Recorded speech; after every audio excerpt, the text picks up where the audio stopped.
46절까지 말씀입니다. 신약성경 누가복음 22장 35절에서 46절까지 말씀입니다. 그들에게 이르시되 내가 너희를 전대와 배낭과 신발도 없이 보냈을 때에 부족한 것이 있더냐? 이르되 없었나이다. 이르시되 이제는 전대 있는 자는 가질 것이요 배낭도 그리하고 검 없는 자는 겉옷을 팔아 살지어다. 내가 너희에게 말하노니 기록된 바 그는 불법자의 동류로 여김을 받았다 한 말이 내게 이루어져야 하리니 내게 관한 일이 이루어져 감이니라. 그들이 여짜오되 주여 보소서 여기 검 둘이 있나이다. 대답하시되 족하다 하시니라. 예수께서 나가사 습관을 따라 감람산에 가시매 제자들도 따라갔더니 그곳에 이르러 그들에게 이르시되 유혹에 빠지지 않게 기도하라 하시고 그들을 떠나 돌 던질 만큼 가서 무릎을 꿇고 기도하여 이르시되 아버지여 만일 아버지의 뜻이거든 이 잔을 내게서 옮기시옵소서. 그러나 내 원대로 마시옵고 아버지의 원대로 되기를 원하나이다 하시니 천사가 하늘로부터 예수께 나타나 힘을 더하더라. 예수께서 힘쓰고 애써 더욱 간절히 기도하시니 땀이 땅에 떨어지는 핏방울 같이 되더라. 기도 후에 일어나 제자들에게 가서 슬픔으로 인하여 잠든 것을 보시고 이르시되 어찌하여 자느냐? 시험에 들지 않게 일어나 기도하라 하시니라. 아멘. 계속해서 예수님의 그 공생의 마지막 그 부분을 우리가 나누고 있습니다. 오늘 말씀에서 예수님께서 이제 잡히시고 고난을 받기 직전에 감람산에서 기도하시는 예수님의 모습을 볼 수가 있습니다. 이처럼 예수님의 그 공생의 사역에 있어서 기도는 빼놓을 수가 없는데요. 예수님께서는 기도를 통해서 우리에게 말씀으로도 그렇게 교훈하시지만 행동을 통해서 우리에게 가르쳐 주고 계심을 우리가 기억할 필요가 있습니다. 그래서 오늘 말씀을 통해서 그 부분을 조금 더 함께 나누고자 합니다. 먼저 35절에서 38절에 보게 되면 구약 성경을 이루시는 예수님이라고 하는 큰 주제를 우리가 살펴볼 수가 있습니다. 37절에 보게 되면 예수님께서는 이제 당하시는 그 고난이 구약 성경에 이미 예언된 것이며 예수님께서는 그 예언의 말씀을 성취하고 있다는 것을 친히 이사야서 53장 12절을 인용하시면서 우리에게 가르쳐 주고 계시지요. 읽어보겠습니다. 내가 너희에게 말하노니 기록된 바 그는 불법자의 동류로 여김을 받았다 한 말이 내게 이루어져야 하리니 내게 관한 일이 이루어져 감이니라. 이사야서 53장 12절의 말씀을 인용하고 있는 것이죠.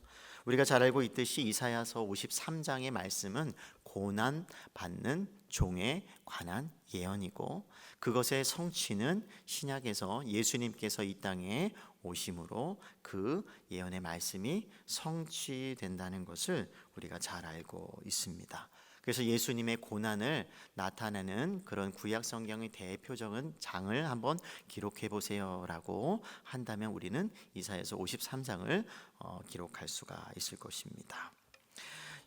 그런데 이사야서 53장 12절의 말씀을 보게 되면 조금 더 차이가 있고 조금 더 길게 우리에게 말씀해 주고 있습니다. 제가 읽어보겠습니다.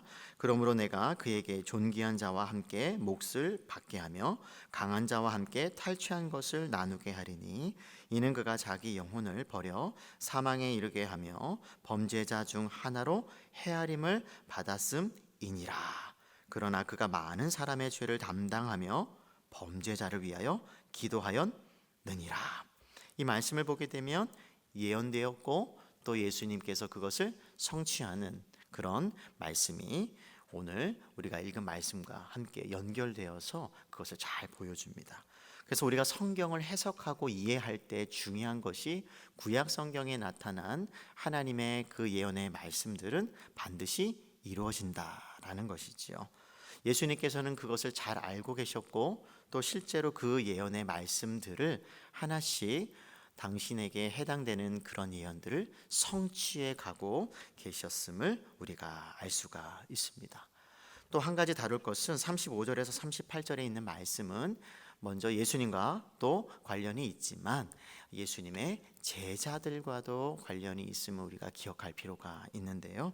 35절과 36절에 보게 되면 예수님께서 이제는 전도 또 특별히 하나님께서 맡겨주신 그 사명을 감당할 때 예전에는 부족함이 없었지만 이제는 어떤 변화가 일어나서 특별히 예수님의 고난받고 난 이후에 제자들의 삶 역시 넉넉하지 않고 또 고난 가운데 함께 예수님의 고난에 동참하게 될 것을 말씀하시는 것을 나타내고 있습니다. 그래서 예수님에게 이제 예수님의 제자들에게 다가올 그 고난을 준비해야 함을 이 말씀을 통해서 우리에게 가르쳐 주십니다. 그러고 나서 이제 24절, 25절 히브리서 이제 7장 24절과 이제 7장 25절에 보게 되면 예수님의 대제사장의 그 기도가 나타나고 있는데 예수님께 대제사장으로서 기도하시는 것이 철저하게 예수님의 제자들, 더 나아가서 하나님의 백성들을 위하는 그런 기도를 계속해서 언제나 항상 하고 있음을 우리들에게 보여주시면서 예수님은 언제나 우리를 위해서 기도하시는 분이다. 그것을 우리에게 가르쳐 주고 있지요. 그것을 잘 보여주는 말씀이 오늘 우리가 39절에서 이제 46절까지 이르는 감람산에서 기도하시는 예수님의 모습이라고 할 수가 있습니다. 조금 더 한번 살펴보게 되면은 39절에 예수께서 나가사 습관을 따라 감람산에 가심에 제자들도 따라갔더라. 여기서 습관을 따랐다라고 하는 건 한 번 기도하시는 것이 아니라 여러 번 반복해서 가셨다는 것을 우리에게 보여주고 계시고요. 또 41절의 말씀을 보게 되면 무릎을 꿇고 기도하셨다. 기도의 자세를 가리키죠. 유대인들의 기도의 방식은 여러 가지가 있었죠. 길거리에서 서서 하는 그런 아미다 기도, 서서 드리는 기도도 있었고요. 또 회당 안에서 드리는 기도, 또 다양한 방법이 있고 또 구약 성경에서도 보게 되면 손을 들고 기도하는 모습도 있고 기도의 방법이 여러 가지가 있는데 예수님께서 오늘 말씀을 통해서 보여주시는 것은 무릎을 꿇는 조금 더 복종적이고 조금 더 간절하고 또 하는 어떤 그런 모습들을 또 담아내는 철저하게 순복하는 그런 자세를 취하셨음을 우리가 알 수가 있습니다. 그러고 나서 44절의 말씀을 보게 되면 힘쓰고 애써 더욱 간절히 기도하셨다. 기도의 어떤 그런 마음이라고 할 수가 있죠. 어떤 정도로 하나님께 예수님께서 기도하셨는가 그것을 우리에게 보여주시죠. 힘쓰고 애써 더욱 간절히 굉장히 철저하게 낮아지고 또 간절하게 기도하시고 있는 것을 볼 수가 있습니다. 심지어 그것을 비유할 때 땀이 땅에 떨어지는 핏방울 같이 되더라라고 말씀을 하고 있는 것이죠. 예수님께서는 이렇게 행동을 통해서 우리들에게 기도를 가르쳐 주고 있는 것을 볼 수가 있습니다. 그래서 예수님께서는 누가복음에 보게 되면 종종 기도하는 장면들이 나타나게 됩니다. 누가복음 5장 16절의 말씀을 보게 되면 예수님께서 물러가서 한적한 곳에서 기도하시니 이 말씀은 많은 병자들을 고치고 나서 한적한 곳에 가서 조용한 곳에 가서 기도하셨다라는 말씀이에요. 또 누가복음 6장 12절의 말씀을 보게 되면 산으로 가서 밤이 새도록 하나님께 기도하셨다. 이제는 장소가 아니라 시간이 나타나고 있죠. 철야 기도의 원조라고 할 수가 있는 예수님의 그 기도. 그런데 이 철야 기도를 언제 드리시는가 보게 되면 제자들을 세우기 이전에 기도하시는 것을 볼 수가 있습니다. 또 뿐만 아니라 오늘 우리가 읽은 말씀에 나오는 이 감람산에서 드리는 이 기도 역시 어떤 특별한 하나님의 그 뜻을 이루기 직전에 이제는 이 공생의 마지막 부분 십자가에 달리시기 이전에 예수님께서 정말 간절하게 드리시는 그 기도를 우리가 볼 수가 있습니다. 이것이 우리들에게 무엇을 보여주죠?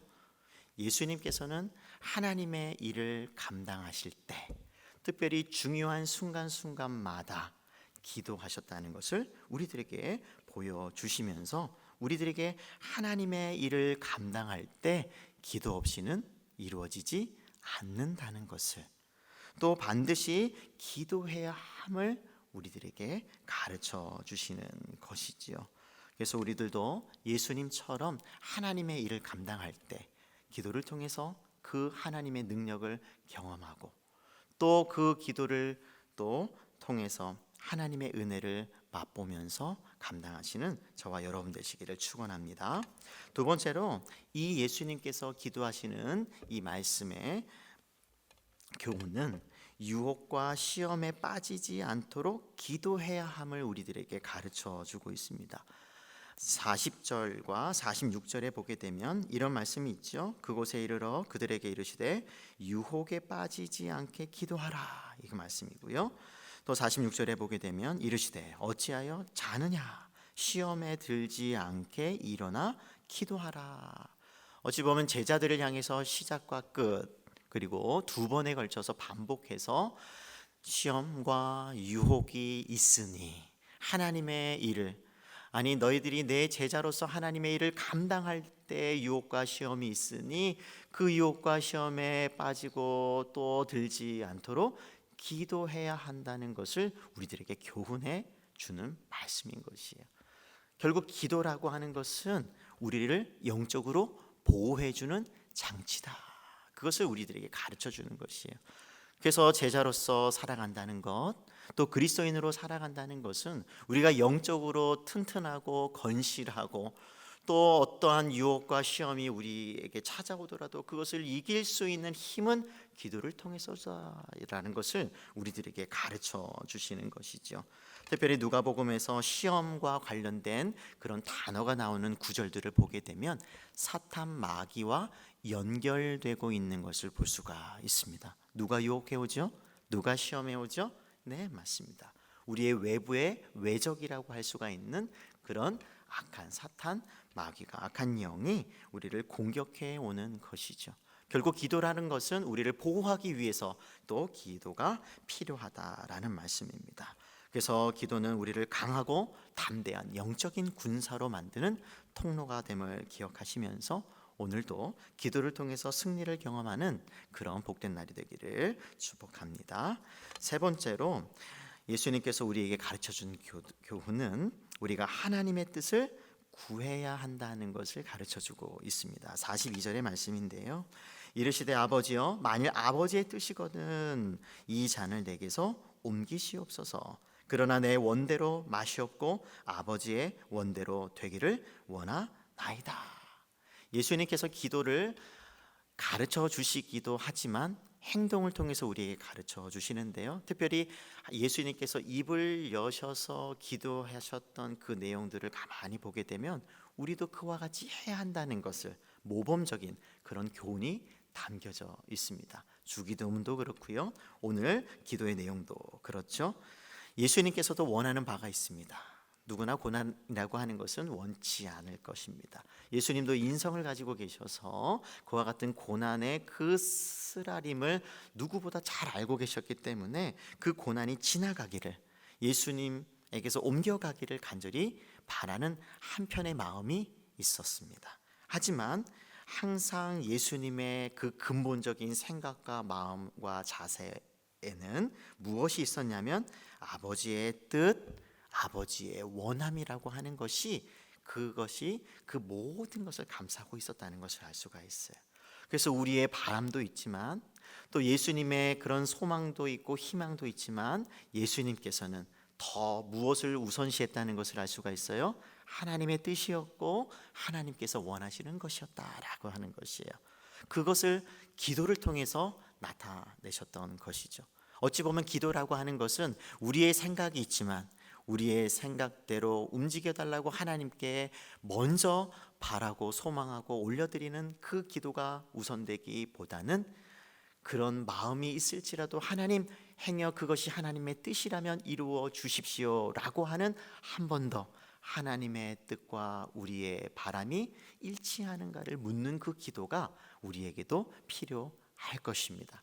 그래서 항상 우리가 기도할 때 그 우리가 생각하고 우리가 소망하는 것이 하나님의 뜻인지를 한번 되짚어 보면서 하나님의 뜻을 이루어가는 그런 복된 그리스도인의 삶이 되시기를 주님의 이름으로 축복합니다. 아멘. 말씀을 맺겠습니다. 우리도 예수님께서 이와 같이 보여주시고 가르쳐 주시는 대로 기도의 능력을 경험하는 그런 복된 하루가 되시기를 주님의 이름으로 축복합니다. 아멘. 함께 우리가 아까